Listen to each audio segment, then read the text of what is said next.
Vagra ST depot બસમાં પાર્કિંગમાં વસૂલાત બાબતે આરટીઆઈ કરવામાં આવી। આજરોજ વાગરા બસ ડેપો ખાતે રઘુવીરસિંહ ચૌહાણ દ્વારા આરટીઆઈ દાખલ કરવામાં આવી છે। આ આરટીઆઈનો મુખ્ય મુદ્દો બસ ડેપોમાં વસૂલાત થતી પાર્કિંગ ફી અંગે છે। આ પાર્કિંગ ફી કોના આદેશથી વસૂલ કરવામાં આવી રહી છે, કયા સત્તાધિકારીઓની મંજૂરીથી આ નિર્ણય લેવામાં આવી રહ્યો છે અને શું આ માટે કોઈ કાયદેસર ટેન્ડર પ્રક્રિયા હાથ ધરવામાં આવી છે કે નહીં।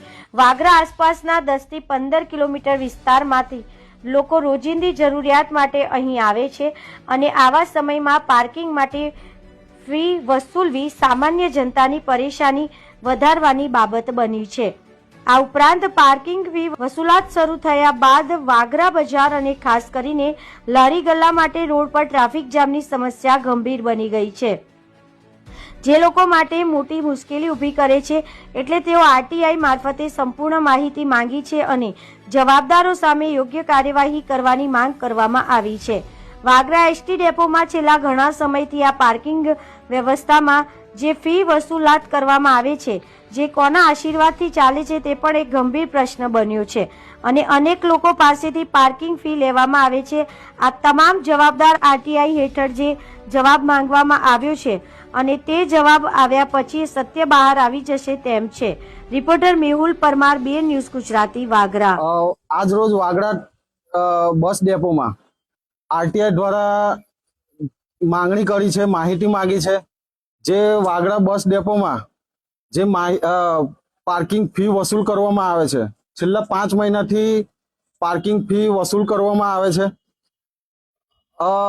વાગરાના 15 કિલોમીટરની ત્રિજ્યામાં આવતા જેટલા પણ ગામડાઓ છે, એ ગામડાના લોકો વાગરા ખાતે પોતાની રોજિંદા જીવન જરૂરિયાતની વસ્તુઓ ખરીદવા માટે વાગરા આવતા હોય છે। ત્યારે પહેલા કોઈ ફી વસૂલ કરવામાં આવતી નથી, પરંતુ અત્યારે કોના આદેશથી, કયા સત્તા અધિકારીના આદેશથી આ ફી વસૂલ કરવામાં આવે છે અને સાથે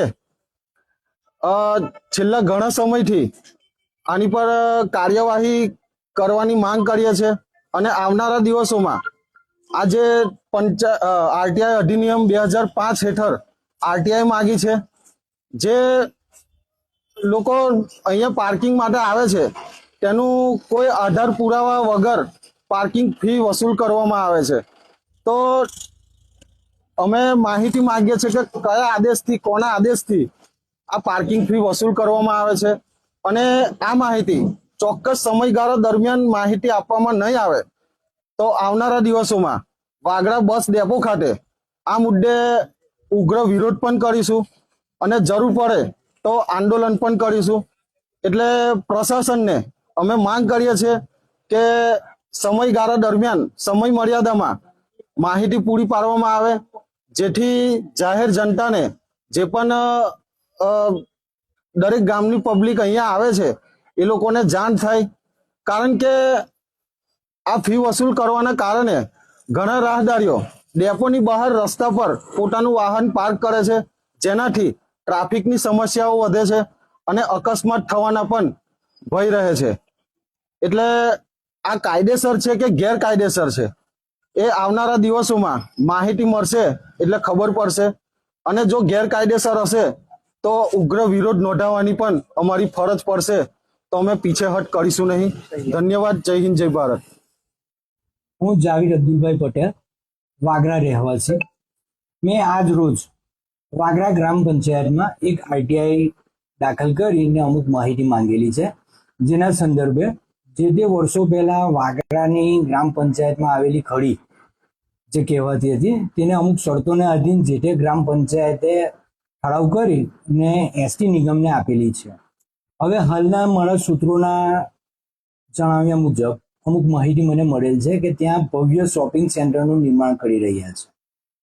હવે આરટીઆઈ માંગવાનો મેઇન ઉદ્દેશ્ય છે કે જે તે સમયે કઈ શરતોને આધીન ગ્રામ પંચાયતે એ જગ્યા આપેલી છે ને જો જે તે ગ્રામ પંચાયતની જગ્યામાં એસટી નિગમ દ્વારા ભવ્ય શોપિંગ બનાવવામાં આવતું હોય તો એની મંજૂરીમાં આવતા જે તે તાલુકા વિકાસ અધિકારી, ટીડીઓ, કલેક્ટર સાહેબ, મામલતદાર સાહેબ એ લોકોએ વિકાસ જો વાગરાનો ખરેખર જોઈતો હોય તો મેડિકલ ક્ષેત્રમાં જવું પડે અથવા કોઈ પણ એજ્યુકેશનલ ક્ષેત્રમાં જવું પડે, ઇન્ડસ્ટ્રીયલ ટ્રેનિંગ ઇન્સ્ટિટ્યૂટમાં જવું પડે, એ મારી ગણતરી છે. એક જાગૃત નાગરિક હોવાને કારણે મેં આરટીઆઈની માંગણી એટલા માટે કરેલી છે કે જો ભવિષ્યમાં ત્યાં ભવ્ય શોપિંગ સેન્ટરનું એ લોકો નિર્માણ કરે તો એની મંજૂરી કઈ રીતે થઈ શકે, ત્યારબાદ એ શોપિંગ સેન્ટર નિર્માણ થતાની સાથે જ આજુબાજુની દરેક ગામની પબ્લિકોની શોપ, નાની નાની રોજીરોટી જીવવા માટે એ લોકો ધંધો લઈને બેઠેલા છે. તો એમના ભવિષ્યનું શું, એમના ધંધાનું શું? એટલે એ બધી વસ્તુને લઈ ને મેં આજ રોજ ગ્રામ પંચાયતને માહિતી માંગેલી છે આરટીઆઈ હેઠળ કે તમે કયા ઠરાવ, કઈ શરતોને આધારે તમે આ લોકોને એસટી ડેપોને, નિગમને તમે આટલી મોટી જગ્યા આપી દીધેલી છે. તો શું આગળ કરવું, એક વખત આરટીઆઈની માહિતી આપણને મળે ત્યારબાદ આપણે આગળનું નક્કી કરીશું. જય હિન્દ, જય ભારત. Thank you.